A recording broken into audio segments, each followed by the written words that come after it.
So, Warrington Wolves have the week off last week due to the World Club Challenge. Can they bounce back from the amazing victory against St Helens? We play Wakefield this week at home. Rob, can we do it? Well, yeah, welcome to the podcast again, another week. Warrington have had the week off this week. Can it be a positive thing? Can it be a negative thing? Because what you want to do after the hype of last week's win against St Helens, you want to carry that momentum on. Will the momentum be broken? Wakefield are a bit of a bogey team. Adam, having the week off, is it a good thing or a bad thing? That is a tough question. Sometimes it works for you, sometimes it doesn't. But I feel like a week off this week would have been a good shout. I know we played well against St Helens. We picked up no injuries and stuff, and we can just connect with each other again. Make sure we train well, and keep that momentum up, like against St Helens, and take it into the Wakefield game. Yeah, it's going to be a tough old game. Wakefield seems to have a bit of a hoodoo over Warrington, and they really do. They do turn it up, and Daryl Powell's side like to attack from wherever possible, and they can play from anywhere. And they did show glimpses of that. I watched a little bit of Wakefield Huddersfield. Believe it or not, Adam, they got beat by 18-16 in round one, and they won by 18 points to 16 in round two. Crazy. So how weird's that? That is weird. They've got strike players all over, but where do you want to start with this? I've read this week saying that I think they've got a few players back. I think they're getting Ollie Pratt back. They're getting, I think, Tom Johnston back. Kaius Fatili. He was obviously dangerous last time we played them last year. He scored, I think it was like 2 in the space of 2 minutes. I think we'll cope quite well, considering we played against St Helens very well. Yeah, well, usually if Mason Leno's playing, he usually turns into Nathan Cleary when he plays us. Yeah. So I don't know whether he's playing or not, or whether he's still injured. But they've got a lot of strike players there. Lachlan Wormsley, Tyson Smoothie. Yeah.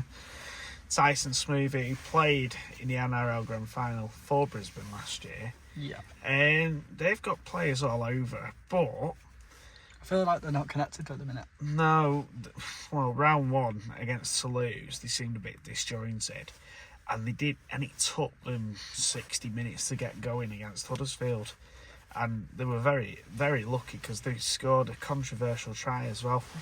Yeah, I think they need to get that. Is it Howard the robot on the pitch? I think they need to bring him on. I think he'll do a good 60 minutes or so. I made everyone laugh. I put a comment on saying, can he play prop? But yeah, I think it was a bit of good commercialism from Huddersfield there. Yeah, very inventive. Yeah. Back to Wakefield. They beat Warrington quite a number of times. Daryl Powell's obviously coming back, and he wants to make his mark. Yeah. They'll look to play from deep. What the Warrington need to do. Well, I don't know if you've seen this week in The Guardian, Rob, they said, did he play Matty Ashton? Did he twist it? Did he stick with it? The team, what they beat St Helens with, did he risk Matty Ashton? And if I'm being honest, there's that saying, you don't change a winning team. And I was discussing with my friends, does Matty Ashton get in that team? I think he does. I think he is another week off. I'd play him against York, or put him in the reserves this week or something, just to get him a bit of game time. But no, I just don't think you change a winning team. Josh Smith looked good on that right edge. Albert Hapawate looked incredible. Liam Byrne, as we mentioned in the other podcast, Tanganoa, they looked world class. And I think we've got that forward force now to do very well. Yeah, and I asked last podcast, which players do you think go under the radar a bit? And somebody has come back with a comment that, let me find it, if I can find it very quickly. Someone has come back, and it was Fat Warrington. Thank you for this comment. With regards to Rob's question about going under the radar, James Harris is a prime example, along with Josh Fewlis. Now, they were two guys last time who did the job. James Harrison as well, started off at second row when Tanganoa came on to cause havoc. He shifted to prop, Yeah. and Tanganoa came into second row. Josh Fulis, he must have the hardest head in rugby league because every time he goes into a tackle, he's going in low and hard. Yeah. People go at his head and he just bounces up. He's like a little bouncy ball, isn't he? Yeah, he is. He is a good player. I really like Josh Fulis. So, for Warrington, I think you've got it right there. I think I personally, I'd say Josh Fulis is underrated in that Warrington team. Yeah. So my question this week is, who are you going to look for this week to win us the game, and who are you? In the comments, I want to know who's catching your eye, who's really doing it for you, who's really giving that 110%, who's doing the little things off the ball. I don't want the obvious, because the obvious is always going to be there. Yeah. Pick someone. Tell me why you've picked them. Tell me what they're doing that's bringing Warrington to life, or just giving that Warrington a little extra 20%. Yeah. Yeah? Yeah, that's absolutely fine. We've got a lot of options, and we've got a lot of strike. Yeah. And there's a lot. I think there's a lot Warrington can offer. I think we're only in round one.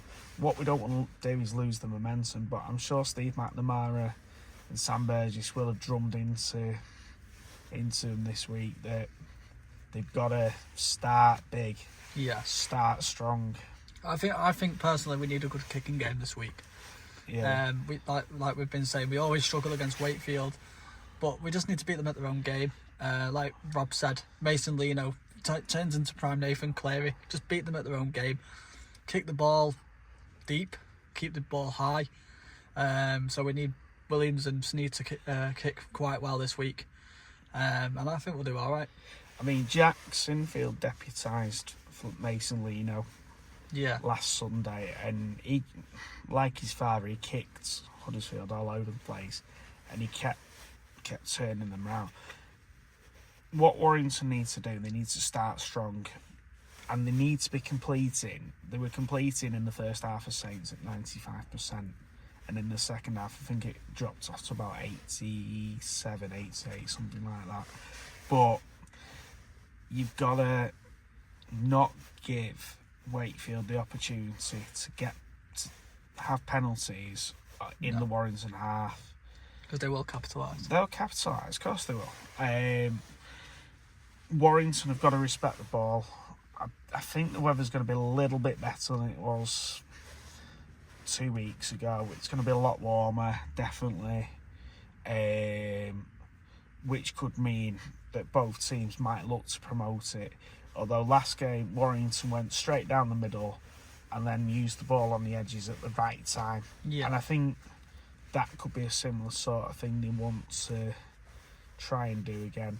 I noticed on Sunday, going back to Wakefield, Jazz Tavanga, similar sort of thing to Toff Sipley. He got some very quick play of the balls. He got some very, very quick ruck speed, and they'll probably look to exploit that a little bit. Yeah. I mean, Warrington showed what they could do last week with absolutely phenomenal play of the balls. When Toff Sipley landed feet and knees, they were able to generate quick ruck speed. They were able to generate quick play of the ball. Danny Walker was able to then capitalise, and then you've got Kai Taylor pushing through on a line, and that's what Warrington needs to be doing again. You don't need to be stupid with the ball. You need to just respect the ball, but expect Wakefield to come with a kicking game on Saturday. Yeah, absolutely. It's going to be a tough old game. Wakefield finished 6th last year. Warrington below them. Warrington will want to rectify it. let's just see what they bring. Yeah. It's hard to say that. After, you need to keep what you've started in round one and really take it to Wakefield, don't you? Yeah, you do. Because there's no point. I'd say this is a bigger game than Saints. Yeah. I think it's not to be disrespectful of Saints, but I think this is going to be more of a test. Yeah. And this will give you a good idea of where you are, because if you don't prepare properly, they will prepare. Yeah. Liam Rush is your man in the middle on Saturday night. Do you know much about Liam Rush? Nope. I don't. Games I've seen, he seems quite consistent. Don't know how much ruck speed he will allow. Yeah. But I can't even remember. I think he refereed at weekend. He seemed absolutely fine. I have no complaints. I think Chris Kendall's your video ref, or Tom Grant, one of the two of them. Again, could influence the thing, but I don't think he's that bad a ref actually, Liam Rush. I think we should have some quite open ruck speed. Yeah. For Danny Walker to exploit. I mean, where do you think Warrington are going to win this game, if anywhere? Down the forwards, I think. I think we need to keep them. Their ones quite like Kairos Fatili. They've got some really good props. I think we just need to keep them quiet. If we keep them quiet, I think we'll have a good game. Yeah, and I think what Warrington have got to do, they've got to come out and fire from minute one. Yeah. They can't slack off. They can't be not ready to play, and they've got to. I think you've got to find, against Wakefield, you're going to have to find different ways of winning, because second half of their game against Huddersfield, they tightened the defence up a little bit. So you just got to go find different ways of winning. But I mean, if you can get your strike players like King, Hopawasi to deliver good pressure, to deliver good ball to. Yeah. We're presuming it's going to be Josh Smith and Josh Fewless, the two Joshes on the wing this weekend.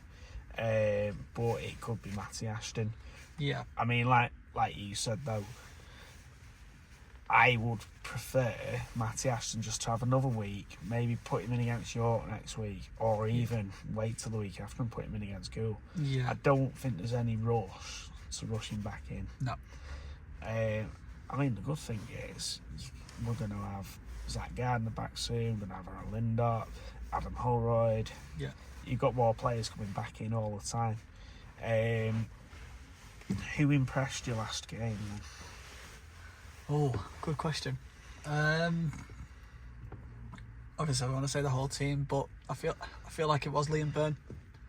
I feel like he's shown his class. I know obviously there was a bit of a mistake when Jack Wellesby scored that try, but you know, mistakes happen, don't they? And it's about these mistakes, how you get you bounce back from them. And I think that that they wanted to try and get back in the game, and we just shut them. Well, obviously they did get back into the game, but we shut them off pretty well. And I think Liam Byrne, like you said the other day, Rob, he's got that championship class about him. He knows how to win games, and I think he's shown that. He did. I'm going. Do you know what? I'm gonna put my foot in and say, Soft Sipley, really impressive display off the bench. According to the Guardian, according to Matt Turner, and they got some Opta stats up on the press bench. Soft Sipley's play the balls were 2.2 seconds. Jeez. That is exceptionally quick. Jeez. And that is what you're looking for In this new ruck speed. Yes. You want that quick play the ball to then generate some doubt. Yeah. Because the thing is with the play the ball, I've noticed, if you land on your back, it takes another seconds to get that. If you can win the ruck, so you can land on feet and knees, and you can get a play the ball at that speed. There's no chance they're getting back. no chance they're getting back. And what it means then is you've got a Danny Walker there, and he can just he will go at gaps. Yeah. And you can expect there'll be a Kai Taylor-Ray pushing through. Yeah. And I think if everyone does the job on Saturday, Warrington can win. Yeah. I think you've got to go with the same squad, because there's talk about whether Sam Powell will come in on Saturday as well. Do you want Sam Powell in there, or do you want to keep Jordy Crowther in there? If I'm being honest, I want to see Danny Walker play a full 80. I know he will be blowing out his backside a little bit. Yeah. But I think we need to get Danny Walker a bit of 80-minute games. I think because when I think Sam Powell's into the last year of his contract. Yeah. I know we've signed Jordy Crowther for another year, but I think he needs to get that game mentality and start getting 80 minutes under his belt, because I don't think there's any other good hookers out there at the minute. No, but I mean, it's a hard one, because you need to have that hooker in there, but you don't want him to be blowing. I mean, I think it was good against Saints. Jordy Crowther steps in a little bit, and that's why I think they put Crowther on the bench just to take a little bit of load off Danny Walker, and just give him the opportunity to have a bit of a breather. Because I think if you're going all the time at full pelt behind the ruck like that, it's going to tire you out. I mean, I'm not complaining, because he really did. He did heat that ruck up a bit and really get asked some questions, and that's what you want him to do. You want him to be probing all the time. Another guy that went under the radar for me against Saints, Sam Stone. Yeah, we talked about that last week, didn't we? Yeah, we did. He just did his job, and that's what you want him to do. I mean, he does nothing flashy. There's nothing spectacular about him. He's not going into the tackle, trying to offload it. He's doing a good, solid job. And even in defence, he was doing his job. He was making his tackles. He was getting up. And just on that Warrington line speed, it looked a lot faster and a lot quicker than it was last year. Yeah, it did. I think it was last year, round 3, when we just got back from Vegas. I think that's when, obviously I know we got to the Challenger Cup final and stuff, but I feel like that's when the players' heads started to dip already, and just didn't look interested. And I've said it in my, I wrote a little season review. I think from round 1 when we played against Huddersfield, we wasn't the same. But from Wakefield, I think that's when things changed. We went downhill a lot, and the players were like, "Oh, here we go again." Obviously, we don't know what's gone on. There might have been something going wrong in the backroom staff. Obviously, we know about Dufty and Vaughan and all that lot, but we can't let that get to us. We've got to focus on this year now, and push on from there. Yeah, can we just say on the Dufty and Vaughan things, these are only rumours that have been circulated. This is nothing that's set in stone. Or true, but change has to happen to make a team go forward, and maybe changing personnel and taking Dufty and Vaughan out, bringing Taylor-Ray in, and backing players, backing the youth. I mean, I'll get on to the reserves in a minute, because they had a fantastic win on Saturday against Ulcar, but maybe changing the personnel. But Warrington's line speed last week against Saints was fantastic. I mean, even when Saints were peppering for long periods of time, they're penalty after penalty. We looked good. They were throwing things at Warrington all the time. Warrington was shutting it down. Last year, Warrington was struggling in defence.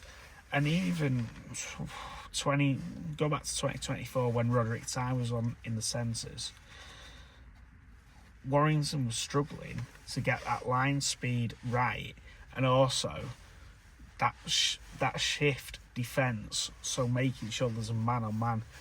Warrington's defensive display against Saints was phenomenal. They were staying man-on-man, they were working together, they were looking to push players into touch quite a lot. Yeah. Everything as well in defence, any errors was celebrated. Yeah, and that's what properly. I'd love to see. And I think it was refreshing to see, and I think there was a lot more team unity there. I mean, you could see that Yeah. when Saints scored against them, when Warrington scored themselves, they were all in a huddle together. They're all talking together. They're all getting it back together. It's like, come on, lads. And I think we needed this for a couple of years, and I think we needed that reset.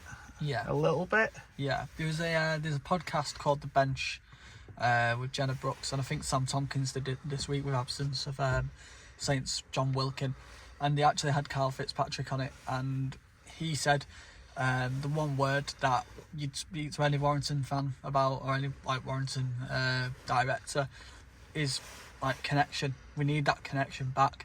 And he was mentioning they went on a Wales retreat with a few directors, a few first team players, a few coaches, and funnily enough, they locked their phone in a box Thursday till Sunday, and they actually talked.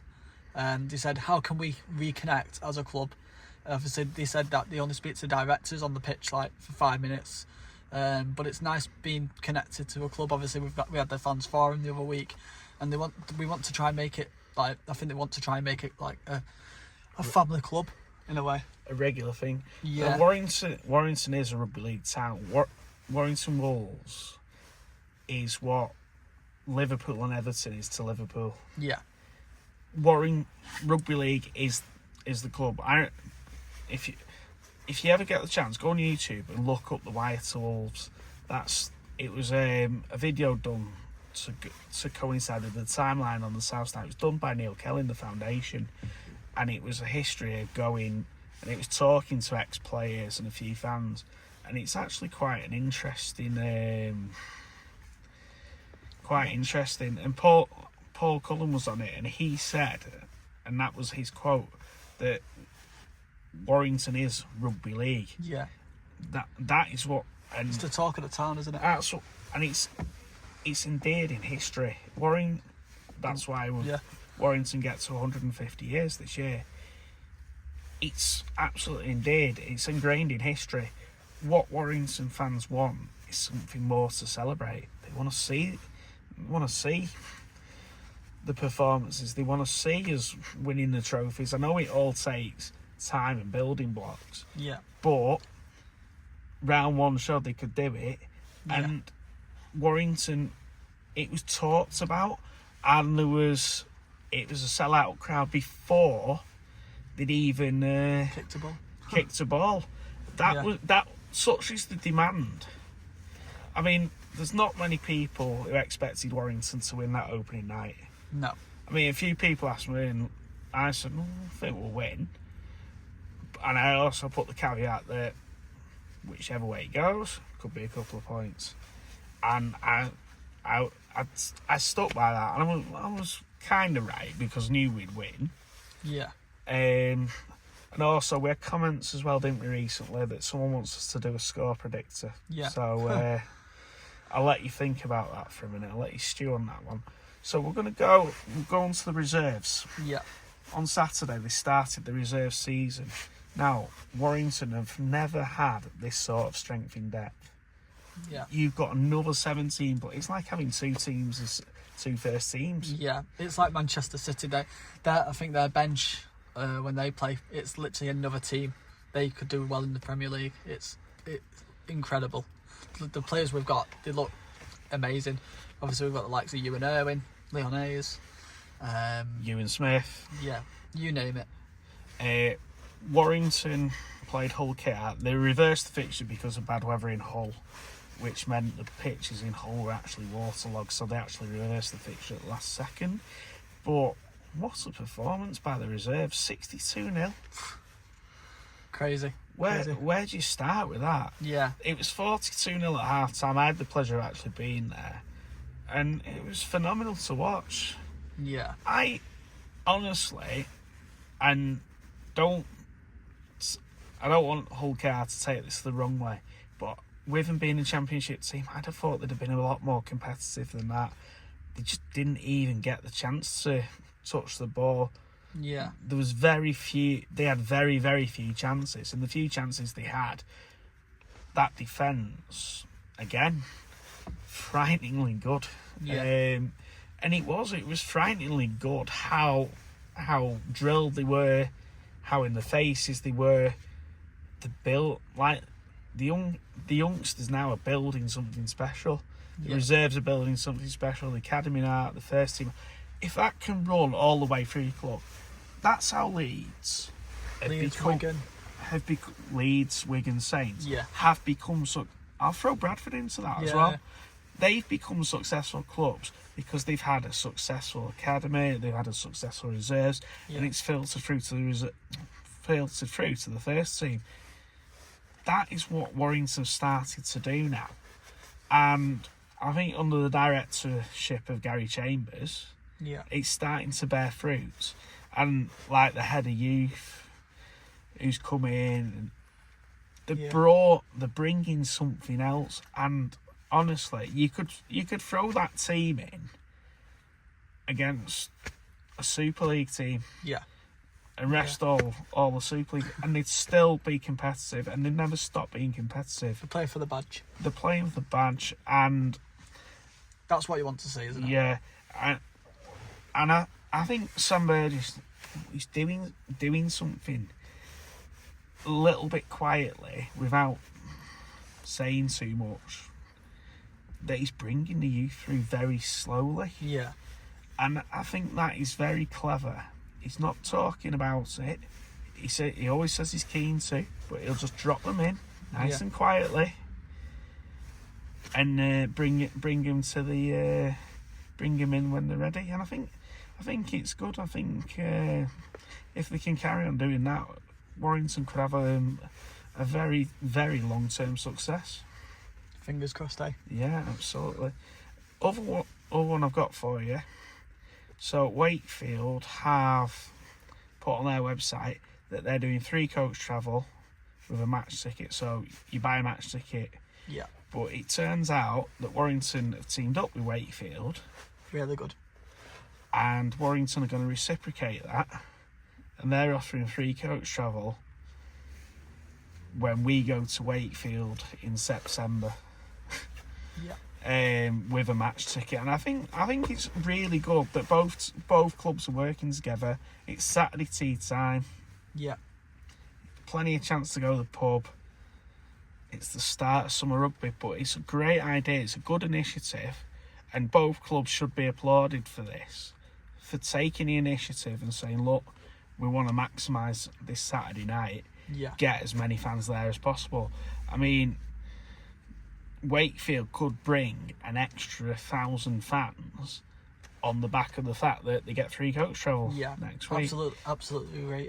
If more teams were like us this and Wakefield this week, they turn up in the thousands, and that's what you want. You don't want, like, obviously the game's on Sky every week now, but let's just go and watch the game freehand. Go and watch it live. Obviously, like if they're saying 3 coach travel, take the opportunity and go. I think loads of people would take the opportunity, and that's what I feel like we're lacking nowadays. Obviously, the cost of living crisis. If your coach travel was included in your ticket, a lot more people would go. Do it. Yeah. More clubs should take these initiatives. Don't just rely on the away support to sell the tickets. Do something about it. Warrington and Wakefield have been proactive there, and they've gone Saturday night, let's fill it up, let's get 12,000-13,000 there. Yeah. But Warrington fans, it's up to you as well. You've got to go out, you've got to... There is nothing like going to a game live and enjoying the experience live. Yeah, it's completely different than watching it on television. Oh, totally. Let's put it this way, you can't feel it when you watch it on telly. No. When you're there, you're sat in the ground and you're like, there's just a different feeling, and it's not just about the rugby, it's about the people you meet, the people you talk to. Absolutely. It gives you an emphasis to be there, really. Yeah. I don't know if you're... Sorry to interrupt. I don't know if you remember, obviously, Saints. Obviously, you guys remember. It was freezing. It was freezing cold, and I remember I was boiling hot. I took my jacket off, took my jumper off, and I was there just bare shirt. And my dad said to me, he was like, "Are you not cold?" And I said, "No, I'm boiling hot because I've been waiting for it for ages." And like you've mentioned there, Rob, it's the people you go with. You feel a warmth around you. You're speaking to the people who you love, you care about, and I don't know if about you, but the Halliwell Jones is my church, and I just love being there. When we were in lockdown, I was actually nearly crying because the whole world you forget about the whole world for 80 minutes. You can just forget about yourself. If Warrington are playing bad rugby, you're like, but no, you just forget wherever you are for 80 minutes, and you can just switch your mind off. Yeah, I was going to say, for whatever goes on in the world, for whatever goes on in your week, if you've got that focus, it could be anything. But if you're going to watch Warrington on a Saturday, that's your focus. Go and see your friends. Go and take a friend with you. I mean, Warrington season tickets holders have friends for a tenner. Utilise it. Yeah. Someone who's never been to a rugby league game before, and they go, rugby league, what's all that about? Give him a friend for a tenner. Go, well, there you go. Go and have a look at this. Yeah, I remember when we were playing against Widnes in a pre-season a couple of weeks ago, and there was some Liverpool people coming from the train to Liverpool Central. They were like, "Oh, what's going on?" I said, "There's a rugby match on," and they were like, "Oh, what's rugby?" I said, "Come on, come and get a ticket and come and have a look." And they were like, "No." I said, Promise me you'll come again." They said, "Yeah, but I doubt it. But just come and have a look. You might enjoy it." Yeah, I mean, I've learned a lot from rugby. I've learned, like, as an employer, I've learned how the sport industry works. I've learned how the media works through being on the radio, and I've learned you can learn the passion of it, and it becomes like an addiction. Yeah. It's just many reasons, but I do hope that Wakefield, they do bring a couple of thousand, and Wakefield fans, that some fans that might not have come on Saturday will go, "Oh yeah, we'll actually go to this now." But if you can go. If you can afford it, go and do it. Yeah, like we said, like on Saturday, our game finishes probably about something past 7. 10 past 7. Yeah, 10 past 7. You'll get home for something past 8, depending on the traffic, and then you're just in time for the Vegas game as well. Yeah, absolutely. So, but make a day of it. Go and watch the reserves as well. Yeah. They're at home again against Hull FC. Yeah. 1 o'clock kick-off on Victoria Park. Go and make a day of it. Yeah, if you've got a membership, you can get it for free. Yeah, absolutely. So why not? Yeah. So, going back, score predictions and first try scorer. Okay, so I've been thinking a bit hard on this one, but I think... Don't think too hard. No, that's dangerous. We don't want to do that. But I do that too often. I think it's going to be a close game. Obviously, we mentioned like it always is a close game. I think I'm going to be a bold prediction here. I think it's going to be 32-20 to Warrington. And I think the first try scorer, I think it might be... I'm going to go Danny Walker. Danny Walker, nice. Who's your last try scorer? Who's gonna score last for us? I think... You know what? I'm going to throw Liam Byrne. I'm going to give it Liam Byrne. Good old Liam Byrne. Little pass from Danny Walker under the sticks. So, yeah. So, Wakefield Warrington's a tough game. Warrington have the ability. They've got to start fast. They've got to start quick. If they can put a good lead together against Wakefield, they'll run away with it. Wakefield still look a little bit at 6s and 7s. If they allow Wakefield back into the game, obviously they're gonna struggle. But I expect this Warrington's 2026 to come out firing. I'm gonna go 34-16 to Warrington. First try scorer, Albert Hopawati. And I think the last try scorer, Kai Taylor-Ray, and it'll come from a halfway break. Danny Walker will jump out of dummy half. Taylor Ray will be on his shoulder, or Williams will be on his shoulder. Williams will tip it onto Taylor Ray, and Taylor Ray will go speeding through the gap under the post. Very nice. Quick one for you. Man of the match. Who do you think the man of the match is going to be? I think George Williams. Man of the match. Do you know what? I'm going to go... Josh Fulis. Okay. Yeah. Okay. So, that has been the end of the podcast. We will see you guys in a week's time. I would like to say thank you as well for all the people who are coming up to us. Rob had a few people in the reserves game. I know we've had a few comments on YouTube and Facebook. Please, as we mentioned in the last episode, do not hesitate. If you see us about, come and say hello. Yeah, we don't bite. We want your input on the podcast, how we can make it better for you guys. We've got something special maybe planned for Magic Weekend. But yeah, please come and say hello to us. We do not bite. And we will do our review against York in a week's time. And if anyone has any comments, or they want us to mention anything or do anything a bit different, drop your comments in the comment box. Any players that you think are doing it and not doing it, drop them in the comments box. Let us know. We'll discuss it next week, and we'll talk it through and see what sort of solutions we'll come up with. Certainly will. Well, take it easy, guys, and I hope you enjoy the game. Yeah, absolutely. Thank you very much for having a listen to us, and we really appreciate it. Bye-bye.